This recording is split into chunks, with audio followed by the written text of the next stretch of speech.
ठीक है, तो कल, हाँ, कल वाले लेक्चर में हमने कहाँ तक पढ़ लिया था? अच्छा, पॉलिटिकल कंपटीशन के पॉइंट्स लिखवाए थे। ठीक है, एक बार रिवाइज कर लेते जल्दी से कि मैंने पॉलिटिकल कंपटीशन में क्या बताया था।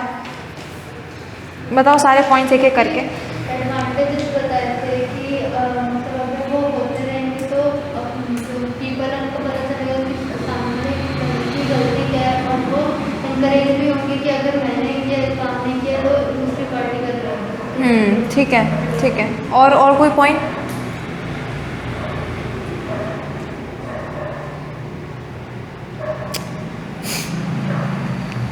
अरे जल्दी बताओ यार भाई।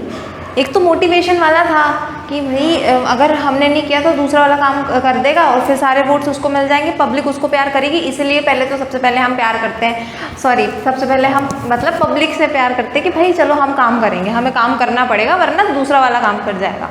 ठीक है, और अगर दूसरा जो अपना पॉइंट था वो क्या था कि अगर किसी ने गलती करी तो हमें कैसे पता चलेगा? अगर रूलिंग गवर्नमेंट कोई मिस्टेक कर रही है या फिर ऑपोजिशन भी कोई मिस्टेक कर रही है तो वो अपनी मिस्टेक को छुपा ही लेंगे, हमें कैसे पता चलेगा कि उन्होंने क्या मिस्टेक की है? समझ में आ रहा है? तो अगर ऑपोजिशन रहेगा तो वो एक दूसरे के मिस्टेक्स को देखते रहेगा, क्योंकि उनका तो काम ही यही है कि भाई सामने वाला कोई गलती करे और हम उसको पकड़ के पब्लिक को बता दें, मीडिया को बता दें कि देखो ये इंसान ने गलती करी है। तो ये एक सबसे बड़ा फ़ायदा ऑपोजिशन का कि इवन जो अच्छे काम किसी ने किए वो तो खुद ही बता देंगे, भाई हमने ये किए, हमने वो किए, हो सकता है ज़्यादा से ज़्यादा भी बता दें। तो हमें सच कैसे पता चलेगा? सच हमें बताएगा ऑपोजिशन कि भाई इन्होंने ये झूठ बोल रहे हैं, इन्होंने इतना ही काम किया, इतना नहीं किया, या फिर इन्होंने ये गलतियाँ भी की जो कि छुपा के रखी गई है अभी तक। समझ में आया? ठीक है, तो इसके पॉइंट्स हम जल्दी से लिख लेते हैं।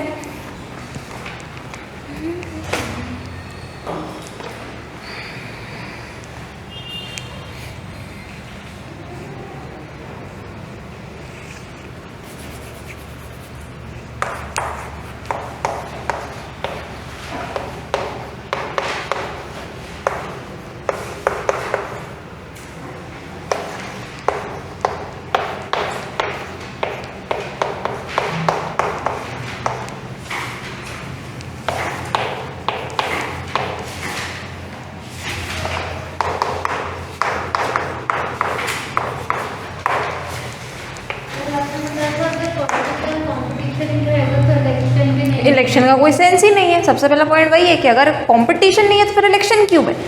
ठीक है, जब भाईचारे से चलते तो फिर तो कोई एक ही को आगे कर देते, भाई तू ही जीत जा, ऐसा थोड़ी हो रहा है। कंपटीशन है तभी तो इलेक्शन है।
हो गया ये? ठीक है, तो ये अपन ने देखा कि बेसिकली पॉलिटिकल जो कंपटीशन है उसके एडवांटेजेस क्या हैं। डिसएडवांटेजेस तो हम सब जानते हैं, बट एडवांटेजेस भी हैं कुछ जो हमें पता होना ज़रूरी था। अब हम आते हैं सिस्टम ऑफ इलेक्शन। बेसिकली हमारे यहाँ इंडिया में किस तरीके का सिस्टम ऑफ इलेक्शन है, तो कॉमन सेंस से हम बचपन से देखते हैं 5-5 साल में इलेक्शंस होते हैं। ठीक है, लोकसभा और विधानसभा के जो इलेक्शन हैं जिनके मेंबर्स चुने जाते हैं 5-5 साल में चुने जाते हैं, लेकिन elections are held in all the constituencies within a few days. This is called general election. मतलब कुछ जनरल इलेक्शंस भी होते हैं, ठीक है, सारे कंस्टिट्यूएंसीज में कुछ दिन में होते हैं। समझ में आया? तो इस तरीके की चीज़ें हैं। तो बेसिकली अपन को ये समझ में आ गया कि ये मेन चीज़ है ये कि लोकसभा विधानसभा के जो इलेक्शन है 5-5 साल में होते हैं। ठीक है, तो ये कुछ हमारा सिस्टम है। बेसिकली हमें यहाँ पे क्या याद रखना है, 5 साल याद रखना है कि भाई 5 साल में होते हैं, और कुछ यहाँ पे नहीं है। हम अपने सेकेंड टॉपिक पे आते हैं जो कि है इलेक्शन कॉन्स्टिट्यूएंसी, क्या बोलते हैं इसको, कंस्टिट्यूएंसीज। ठीक है, कंस्टिट्यूएंसीज तो ये क्या है, बेसिकली एरिया को बोला गया है यहाँ पे। मतलब हमारा जो इंडिया है बहुत बड़ा है, तो इसको हमें बहुत सारे छोटे छोटे पार्ट में डिवाइड करना है। सबसे पहले क्या डिवीजन है, स्टेट्स की डिवीजन है। क्या स्टेट्स की डिवीजन इनफ है? नहीं, ऑब्वियसली स्टेट्स की डिवीजन इनफ नहीं है, सफिशिएंट नहीं है। हमको इनको छोटे छोटे पार्ट में मतलब और छोटे पार्ट्स में डिवाइड किया गया है, जिन्हें हमने क्या बोला है, कंस्टिट्यूएंसीज। ठीक है, तो अब इसका काम क्या होता है बेसिकली, तो हम देखते हैं are countries divided into different areas to conduct elections. This is called as electoral constituencies. हे भगवान, क्या है ये, कंस्टिट्यूएंसीज। ठीक है, तुम लोग जो भी प्रोनाउंस करोगे सही प्रोनाउंस करना। ठीक है, तो इसमें क्या है कि हमने बांट दिया, बहुत अलग अलग कंस्टिट्यूएंसीज में हमने बांट दिया। अब क्या होता है, यहाँ पे इलेक्शन होती है, हर एक कंस्टिट्यूएंसी में एक इलेक्शन, दूसरे में दूसरा, तीसरे में तीसरा इलेक्शन, ऐसे करके। तो हर एक एरिया से जो है एक बंदा सिलेक्ट होता है, मतलब एक बंदा इलेक्ट होता है। इसलिए हमने क्या बनाया है, कंस्टिट्यूएंसीज, ताकि हर जगह से एक बंदा आ सके। पूरे स्टेट से तुम एक बंदा नहीं उठाओगे, तुम्हें बहुत सारे लोग चाहिए एक स्टेट को मैनेज करने वाले। तो हर कंस्टिट्यूएंसीज में से तुमने एक उठाया। समझ में आया? तो ऐसे अलग अलग इलेक्टोरल डिविजन्स होते हैं जहाँ इलेक्शंस करे जाते हैं।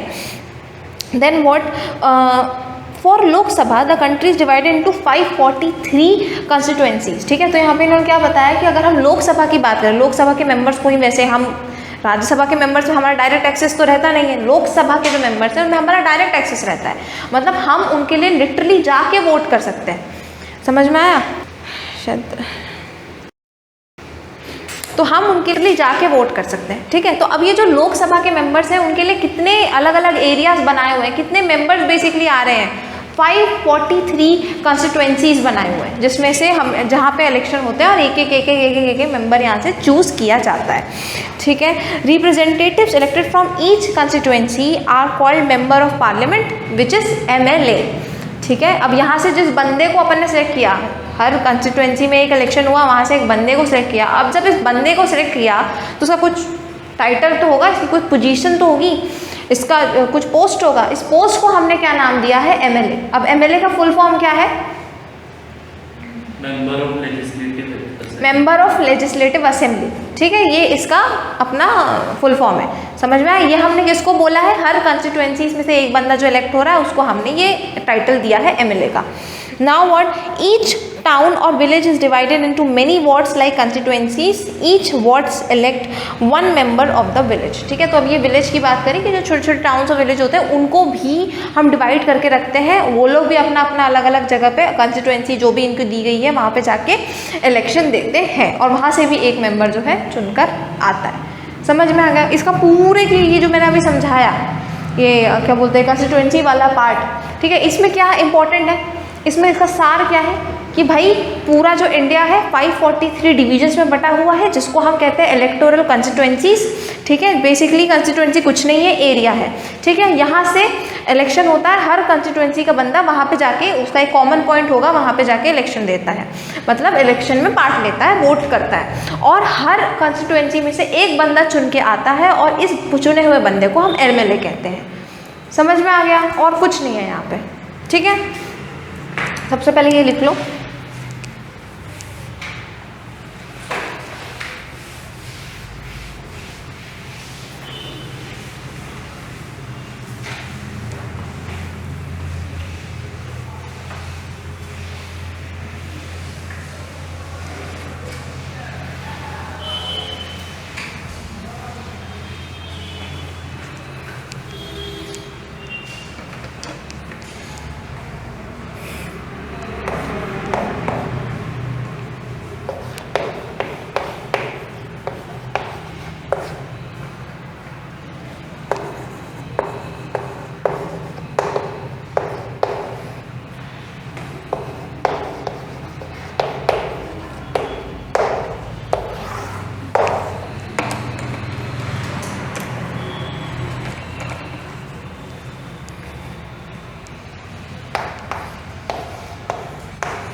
कुछ गलती हो गई है, रुक जाओ। Representative elected from each constituency are called member of, अरे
एमएलए को हिंदी में सांसद बोलते हैं कि विधायक?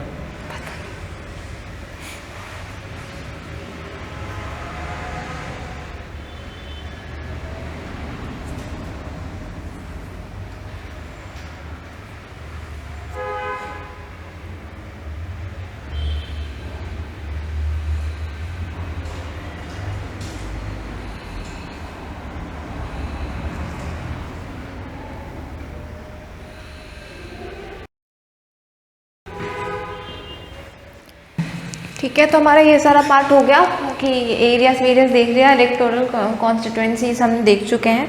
अब हम बात कर लेते हैं रिजर्व्ड कॉन्स्टिट्यूएंसीज की, कि ये बातें तो इंडिपेंडेंस के टाइम पे चल रही हैं कि कहीं कहीं पे जगह कुछ को, हर जगह सिर्फ यहाँ पे नहीं, सिर्फ अगर देश को संभालने की बात है तो सिर्फ यहाँ पे नहीं, हर जगह में कहीं ना कहीं रिजर्वेशंस तो है ही, हर जगह रिजर्वेशन है कि इतनी सीट्स तो इनकी होनी ही है, इतनी सीट्स तो इनकी होनी है। तो वैसे ही यहाँ पे भी रिजर्वेशन है। कुछ कॉन्स्टिट्यूएंसीज ऐसी हैं जहाँ पे सीट्स रिजर्व्ड है कि यहाँ पे जो बंदा होगा वो SC का ही बैठेगा, या यहाँ जो बंदा है वो ST का ही बैठेगा, या फिर 84 सीट्स जो हैं वो होनी ही चाहिए इनके लिए। समझ में आ रहा है? तो इस तरीके की तो हम ये देखते हैं अभी रिजर्वेशन की कैसे क्या फंडा है, ठीक है, कितनी सीट्स रिजर्व्ड है। सो बेसिकली ऑब्वियसली जो रिजर्वेशन जो होते हैं वो किसके लिए होते हैं? बैकवर्ड सेक्शंस के लिए होते हैं, जो थोड़े पीछे हैं, जो पीछे रह गए जो सेक्शन, उनके लिए होता है, और वुमेन्स बेसिकली इनके अलावा जो रिजर्वेशन है वो नहीं मिल रही है। Then what, in Lok Sabha 84 seats are reserved, ठीक है, लोकसभा में 84 सीट्स रिजर्व्ड हैं, उसमें से 84 सीट्स रिजर्व्ड है किसके लिए? शेड्यूल्ड कास्ट के लिए, SCs के लिए, और 47 सीट्स जो है वो रिजर्व्ड है किसके लिए? शेड्यूल्ड ट्राइब्स के लिए। ठीक है, याद रखना ये डाटा वाली चीज़ आएगी, ठीक है, कि अच्छा इस बार भी थोड़ा MCQ का पार्ट है ना। हाँ, तो भाई अभी भी तुम पूरी तरीके से निकले नहीं हो उस जंजाल से, तो समझो बात को कि डाटा वाली चीज़ें याद रखना, जैसे कि लोकसभा में कितने सीट्स है रिजर्व SCs के लिए? 84, और STs के लिए कितने रिजर्व्ड है? 47, ठीक है, तो ये चीज़ याद रखना। Then in various states seats for other backward classes and for women as well in the rural and urban areas. तो OBCs के लिए भी कहीं कहीं पे जो है सीट्स रिजर्व्ड है, अदर बैकवर्ड कास्ट वही होता है इफ़ यू नो, तो OBCs के लिए भी कहीं कहीं पे सीट्स रिजर्व्ड है, और कहीं कहीं पे अर्बन और रूरल एरियाज में वुमेन्स के लिए भी कुछ सीट्स रिजर्व्ड हैं कि भाई इतनी तो जो है वुमेन होनी ही चाहिए। समझ में आ गया? ठीक है, ये सारी चीज़ें हो गई। तो पहले इतना लिख लो, रिजर्वेशन का लिख लो, उसके बाद अपन वोटर लिस्ट का लिखते हैं।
ठीक है, तो ये हो गया रिजर्व कॉन्स्टिट्यूएंसीज हमने कर लिया है। इसके आगे हम देख लेते हैं वोटर लिस्ट। ये सारी इन्फॉर्मेशन हमको पता है, पर ठीक है, इसको थोड़े बुकिश फॉर्म में भी हम देख लेते हैं। तो सबसे पहले वोटर लिस्ट क्या होती है, क्या होती है? जो लोग वोट कर सकते हैं। हाँ, हर एक कंस्टिट्यूएंसी में एक लिस्ट बनती है जिसमें वहाँ के जितने भी वो मेंबर्स होते हैं जो कि वोट कर सकते हैं इस बार, उनका नाम होता है। ठीक है, जिन जो अच्छा, अब ये सेकंड पॉइंट हो गया हमारा कि कौन कौन कोई भी बंदा कब एलिजिबल हो जाता है वोट करने के लिए। जो 18+, जब वो बंदा 18+ हो जाए, जब 18 साल से ऊपर का हो जाओ, तो कोई भी हो जाए तो वो क्या होगा, एलिजिबल हो जाएगा। बस ये 2 पॉइंट्स याद रखना है। सबसे पहला पॉइंट क्या कि भाई वोटर लिस्ट क्या होती है, उन सारे लोगों का नाम जो कि वोट दे सकते हैं, एलिजिबल है उस पर्टिकुलर कंस्टिट्यूएंसी में की एक list, that is voter list. Secondly कौन एलिजिबल है, जो कि 18 साल से ऊपर हो जाए वो लोग एलिजिबल है। ठीक है, देन एक जो थोड़ा ऐसे ही याद रखने वाली जो पॉइंट है, irrespective of the religion, caste और gender, everyone is allowed to give their vote. We know we are living in India, India is a secular country, और as it is a secular country तो obviously यहाँ पे कोई भी vote दे उसकी value क्या है, 1 ही है। It's 1 vote 1 value. ठीक है, तो ये अपने वोटर लिस्ट के बारे में है, ये भी लिख लो।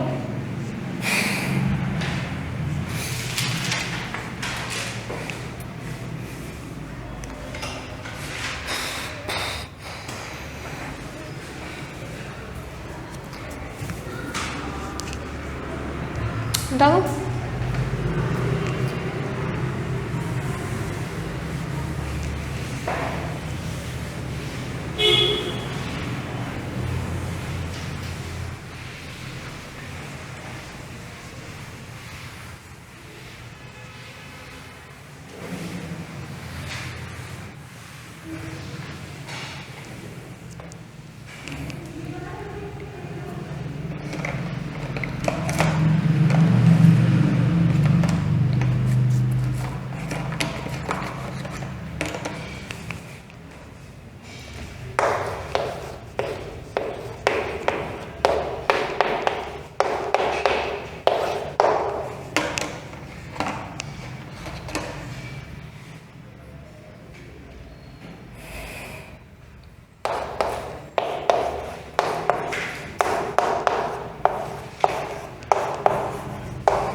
ठीक है, तो वोटर लिस्ट हो गया अपना। अब अपन देखते हैं कि अब ये तो अपन ने देख लिया कि अगर हमें वोट देना है तो क्या क्या हमारी एलिजिबिलिटी होनी चाहिए, कि हम 18 साल से ऊपर होने चाहिए, ब्ला ब्ला ब्ला। ठीक है, अभी हम देखने वाले हैं कि अगर हमें कैंडिडेट बनना है, हमें इलेक्शन में खड़ा होना है, तो फिर जो है हमारी क्या प्रोसीजर होगी, हमारी क्या, हम कैसे एलिजिबल होंगे। ठीक है, सो नॉमिनेशन ऑफ कैंडिडेट, मतलब कैंडिडेट को कैसे नॉमिनेट किया जाता है। First point, any citizen who want to be a candidate needs to have a minimum age of 25, मतलब उसकी एज सबसे पहले 25 साल से ऊपर की होनी चाहिए। ठीक है, 25 साल से नीचे का इंसान नहीं बन सकता है कैंडिडेट। ठीक है, then what, if anyone has a criminal, we all know that, हमने मूवीज़ में देखा हुआ है, if anyone has a criminal background then there are restrictions. ठीक है, अगर किसी भी जो नेता है, कोई भी, मतलब कोई भी कैंडिडेट बनना चाहता है लेकिन उसके ऊपर क्रिमिनल बैकग्राउंड है, तो वो जो है एलिजिबल नहीं हो सकता कैंडिडेट बनने के लिए। ठीक है, अब वो बहुत ही रेयर केसेस में होता है, एक्सट्रीम केसेस में होता है, बट वट एवर, वो लिखा है तो लिखा है कि अगर किसी के ऊपर जो है क्रिमिनल केसेस चल रहे हैं, केसेस पेंडिंग है, जो भी है, तो फिर उसको प्रॉब्लम आएगी कैंडिडेट बनने में। ठीक है, ये तो हमने कितने टीवी सीरियल्स में देखा होगा, उसमें देखा होगा, ये पॉइंट भी याद रखो। ठीक है, then those who get the parties nomination are called party ticket. ठीक है, हम कभी भी किसी पार्टी में जाते हैं तो क्या हमें क्या चाहिए होता है, उसकी टिकट, उस पार्टी की टिकट चाहिए हमें, तभी हम किसी पार्टी के अंदर जा सकते हैं। According to the direction of Supreme Court, every candidate now has to make a legal declaration। मतलब अगर तुम्हें एक कैंडिडेट बनना है तो सुप्रीम कोर्ट क्या कहता है कि तुम्हें कुछ लीगल डिक्लेरेशंस देने पड़ेंगे, अपनी कुछ इन्फॉर्मेशंस आपको प्रोवाइड करनी पड़ेगी। जैसे any serious case pending against the candidate, कि कैंडिडेट के ऊपर कोई भी सीरियस केस पेंडिंग नहीं होना चाहिए। ठीक है, अभी भी हमने केस की बात करी, लेकिन अगर मैं कैंडिडेट हूँ, मुझे खुद इन्फॉर्म करना पड़ेगा, सुप्रीम कोर्ट को लिखित में देना पड़ेगा कि हाँ, आई एम टोटली फ्री, मेरे ऊपर कोई केस पेंडिंग नहीं है। ठीक है, जिसके ऊपर वो फिर देखेंगे, मतलब सब कुछ मेरे ऊपर जांच परख करेंगे। ठीक है, secondly, complete details of assets and liabilities of the candidate and his her family. अगर मुझे कैंडिडेट बनना है तो मुझे सुप्रीम कोर्ट को ये भी बताना पड़ेगा कि मेरे पास कितनी एसेट्स हैं, कितनी लाइबिलिटीज़ हैं। You all know about asset and liability. Asset मतलब ऐसी कोई भी चीज़ जो कि हमें रिटर्न में आगे चल के कुछ दे सकती है, मतलब हमें ज़्यादा प्रॉफिट करवा सकती है। लाइबिलिटी इज एनीथिंग जो कि धीरे धीरे उसका जो कॉस्ट है, उसकी जो वैल्यू है, वो खत्म होते जा रही है। ठीक है, लाइक ज़मीन और गोल्ड और something is an asset, cost वो आगे चल के और हमको रिटर्न देने वाली है। ठीक है, and liability cars, bikes, all those things, जो कि है तो अभी तो वो अच्छी चीज़ है, लेकिन फ्यूचर में उसका कॉस्ट कम होने वाला है। तो हमें ये भी बताना पड़ेगा कि हमारे पास कितने एसेट्स और लाइबिलिटीज़ हैं। थर्ड, एजुकेशनल क्वालिफिकेशंस, कि भाई हम कितने पढ़े लिखे हैं। तो हमें 3 चीज़ सुप्रीम कोर्ट को बतानी है। कौन सी 3 चीज़? हमारे ऊपर कोई सीरियस केस पेंडिंग तो नहीं है। सेकंड, हमारी कितनी एसेट्स हैं, लाइबिलिटीज़ हैं, उनका अकाउंट। थर्ड, हमारी क्वालिफिकेशन, कि हम कितने एजुकेटेड हैं। ठीक है, तो इतनी सारी चीज़ें लिखते हैं पहले।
तो आज के लिए अपन इतना ही पढ़ रहे हैं नॉमिनेशन ऑफ कैंडिडेट्स तक। इसके आगे अपन देखने वाले हैं कल इलेक्शन कैंपेन, मतलब कैसे अपन इलेक्शन करते हैं, तब वो अपन देखेंगे। आज अपन ने एलिजिबिलिटी वगैरह देख लिया है, ठीक है।